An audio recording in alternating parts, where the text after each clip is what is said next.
मासूम बहू घमंडी सास। घमंडी और सख्त हृदय वाली पुष्पा 92 वर्षीय अपनी सास विमला पर बहुत जुल्म करती थी। ससुर के गुजर जाने के बाद से पुष्पा ने अपनी सास विमला का जानवरों से भी बदतर हाल कर दिया था। वो उसकी गिनती घर के नौकरों में करती, उसे अलग थाली में खाना देती, रहने के लिए अलग छोटा सा कमरा। ये सब देख पुष्पा के पति आलोक को बेहद दुख होता, लेकिन वे चाहकर भी ना कुछ कह पाते ना कुछ कर पाते। एक तरफ उसकी 92 वर्षीय वृद्ध माँ थी, तो दूसरी तरफ उसकी धर्मपत्नी। वो करता भी तो क्या करता, वो असमंजस में पड़ गया था। तभी एक दिन पुष्पा अपने पति आलोक से कहती है, सुनो जी, मैं सोच रही थी क्यों ना अपने बेटे राहुल की भी शादी करा दे। देखो ना, घर का सारा काम मुझे अकेले करना पड़ता है और वो बुढ़िया की देख रेख भी मुझे ही करनी पड़ती है। मुझसे नहीं होता ये सब। ठीक है, हम राहुल के लिए लड़के देखना शुरू करते हैं। वैसे भी अब उसकी उम्र हो चुकी है। पुष्पा राहुल की शादी के बारे में सोचकर मन ही मन खुश होने लगती है। दरअसल पुष्पा अपने लिए एक ऐसी बहू की तलाश में है जो गाय से भी ज्यादा सीधी और कोयल से भी ज्यादा मीठी हो। बहुत ढूंढने और जांच परखने के बाद देविका के साथ आखिरकार उसकी तलाश पूरी होती है। वो देविका को राहुल के लिए पसंद कर लेती है और एक अच्छा सा मुहूर्त देखकर उनकी शादी करा देती है। ऊंचे संस्कार और सरल स्वभाव वाली देविका ने ससुराल में पहले दिन से ही सबका दिल जीत लिया। वो रोजाना अपने ससुराल में दिन की शुरुआत पूजा पाठ से करती और सबका अच्छे से ख्याल रखती। एक दिन देविका सबके लिए डाइनिंग टेबल पर प्लेट लगाती है। सभी लोग टेबल के पास आकर बैठ जाते हैं। देविका अपनी दादी सास का भी हाथ पकड़कर उन्हें डाइनिंग टेबल पर बिठाती है और उन्हें खाना परोस ही रही होती है कि पुष्पा उसे रोक लेती है। ठहरो देविका। क्या हुआ मम्मी जी? देविका, तुम इस घर में नई हो इसलिए शायद तुम्हें पता नहीं। तुम्हारी दादी सास के लिए अलग थाली है, वो इस थाली में नहीं खाती।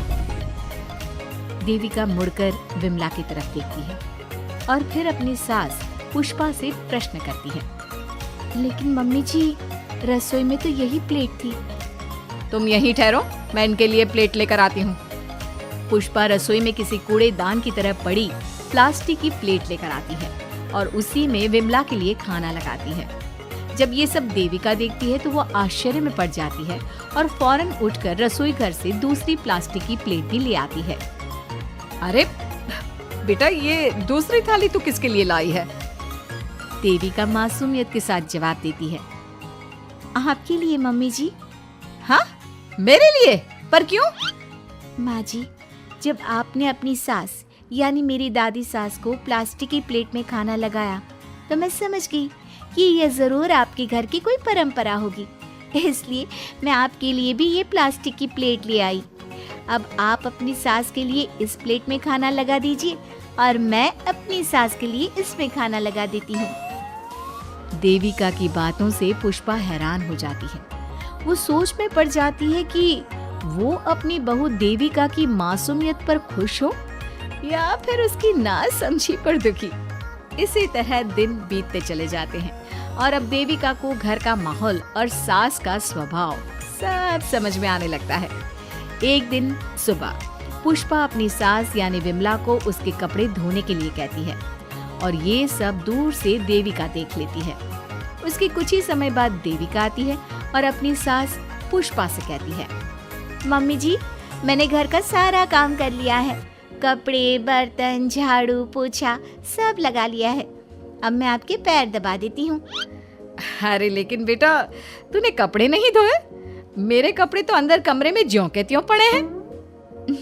मैंने आपके कपड़े नहीं धोए मम्मी जी। आप जब दादी से बोल रही थी ना कि आज उन्हें अपने कपड़े खुद धोने होंगे, तो मैंने सब सुन लिया था। फिर मुझे लगा आज पूर्णिमा भी है, इसलिए शायद ये आपके घर की कोई रस्म होगी, तो मैंने आपके कपड़े भी नहीं धोए मम्मी जी। देविका की बातें सुनकर पुष्पा अपना सर पकड़ लेती है और मन ही मन कहती है, ये तो जरूरत से कुछ ज्यादा ही सीधी है। अब क्या करूं मैं इसका? इस बुढ़िया ने मुझे परेशान करके रख दिया है। एक तरफ वो जरूरत से ज्यादा सीधी मेरी बहू, जो मेरी हर हरकत को इस घर का रिवाज समझ लेती है, और दूसरी तरफ ये बुढ़िया जो रोज अपना बिस्तर गंदा कर देती है। आए बुढ़िया, अब कौन करेगा ये बिस्तर साफ? बाहर से नौकर बुलाने पड़ेंगे क्या? चल जल्दी से अपना बिस्तर साफ कर, गंद मचा कर रखा है। बहू, तू ऐसा क्यों कहती है? मैंने तेरा क्या बिगाड़ा है? मैंने तो कभी तुझसे ऊंची आवाज में बात तक नहीं की, फिर तू मुझसे इतनी नफरत क्यों करती है? तभी वहाँ आलोक, देविका और उसका पति आ जाता है। क्या हुआ पुष्पा, तुम माँ पर ऐसे क्यों चिल्ला रही हो? अरे देखो ना अपनी माँ को, इस बुढ़िया ने अपने बिस्तर का क्या हाल कर रखा है। कितनी बदबू आ रही है इस बिस्तर से, किसी काम की नहीं ये बुढ़िया। आप एक काम क्यों नहीं करते, इस बुढ़िया को वृद्धाश्रम क्यों नहीं छोड़ आते? आलोक ये सुनकर परेशान हो जाता है। वो मन ही मन अपनी माँ से अपनी गलतियों की माफी तो मांगता है, लेकिन जुबान से कुछ नहीं बोलता। बहू, ऐसा मत कर बेटा, तू जैसा बोलेगी मैं ठीक वैसा ही करूंगी। मैं अभी इस बिस्तर को साफ कर देती हूँ, पर प्लीज मुझे इस घर से मत निकाल। ये घर मेरे पति की आखिरी निशानी है। मैं अपनी अंतिम सांस तक इसी घर में रहना चाहती हूँ। माँ जी, दादी सास का बिस्तर मैं साफ कर दूंगी और अब से आपको कोई शिकायत का मौका भी नहीं दूंगी। आप प्लीज दादी को वृद्धाश्रम मत भेजिए। हाँ माँ, दादी को रहने दीजिए ना यहीं पर, उनके बिना ये घर बिल्कुल अच्छा नहीं लगेगा। देखो बेटा, इनका जाना जरूरी है, अब इनकी उम्र हो चुकी है, इसलिए अब इन्हें अपनी बाकी की जिंदगी वहीं बितानी पड़ेगी। इतने में देविका वहाँ से चली जाती है और कुछ ही मिनट बाद एक बड़ा सा बैग लेकर वहाँ पहुँच जाती है। देविका के हाथ में बैग देखकर सब अचंभे में पड़ जाते हैं। अरे देविका, तुम ये बैग कहाँ से लाई? तुम कहीं जा रही हो क्या? माँ जी ने अभी तो बोला थोड़ी देर पहले कि अब उनकी सास बूढ़ी हो चुकी हैं और उनकी असली जगह वृद्धाश्रम में ही है, तो मैं ये दूसरा बैग उनके लिए भी ले आई। वो क्या है ना, उम्र तो अब मम्मी जी की भी हो चुकी है, कल तो जाना ही है। इससे अच्छा अभी चली जाएंगी तो दादी सास को भी एक सहारा मिल जाएगा। क्या? क्यों बहू, तू मुझे वृद्धाश्रम भेजेगी हैं? अपनी सास को? मम्मी जी, अगर आप इस परंपरा का पालन करेंगी तो मुझे भी तो इस परंपरा का पालन करना पड़ेगा ना। मैं बिल्कुल आपकी तरह बनना चाहती हूँ। मेरी माँ कहा करती थी, ससुराल में बिल्कुल अपनी सास के नक्शे कदम पर ही चलना। जैसा वो करें और जैसा वो रहे, ठीक वैसा ही रहना। तभी मैं एक अच्छी बहू बनने में कामयाब हो पाऊंगी ना सासू माँ। देविका की ये बातें सुनकर पुष्पा की आंखों में आंसू आ जाते हैं। देविका की बातों में उसे मासूमियत के साथ साथ आज बहुत सी चीजें सुनाई देती हैं, जो चीख चीख कर बताती है कि वो आज तक कितना गलत करते आई है। बेटा, तूने तो मेरी आंखें खोल दी। अपने ससुर के देहांत के बाद मैंने न जाने अपनी सास पर कितने अत्याचार किए, उन्हें कितना जलील किया, खरी खोटी सुनाई। आज अगर तू नहीं होती तो मुझे कभी अपनी गलतियों का एहसास तक नहीं होता। देर से ही सही, आपको अच्छे बुरे का एहसास हुआ, यही बहुत बड़ी बात है। मम्मी जी, तो अब आपके सामान का क्या करना है? अरे जा जाकर इसे मेरे कमरे में रख कर आजा।